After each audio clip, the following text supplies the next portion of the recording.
একসময় বিরাট কোহলি মানেই ছিল আগুন, চোখে ছিল আত্মবিশ্বাস আর ব্যাটে ছিল আগ্রাসন।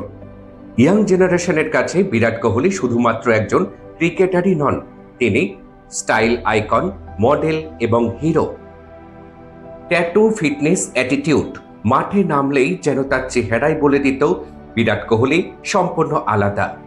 কিন্তু সময় মানুষকে বদলায়, সাফল্য নয়, ভিতরের উপলব্ধি বদলায়।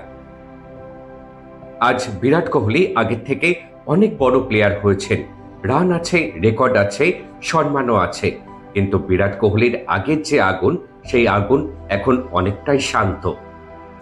বিরাট কোহলি এখন মাঠে নামলেই আকাশের দিকে তাকায়, সে ঈশ্বরের কাছে মাথা নোয়ায়। অনেকে ভাবেন এটা দুর্বলতা, আসলে না, এটা পরিণত হওয়া।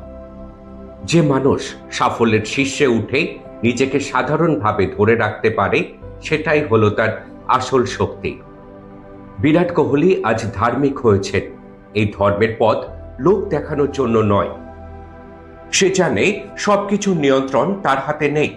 সে এখন জয়ের পর কৃতজ্ঞ থাকে, হারলেও শান্ত থাকে। নিজেকে প্রমাণ করার কোনো তাড়া নেই। এটাই জীবনের সব থেকে বড় আপডেট। স্টাইল আইকন থেকে স্টেবল অর্থাৎ সাধারণ মানুষের মধ্যেই সাধারণ হয়ে থাকা বিরাট কোহলি আমাদের এটাই শেখায়, সেরা হওয়া বড় কথা নয়, ভালো মানুষ হওয়াটাই জীবনের আসল লক্ষ্য।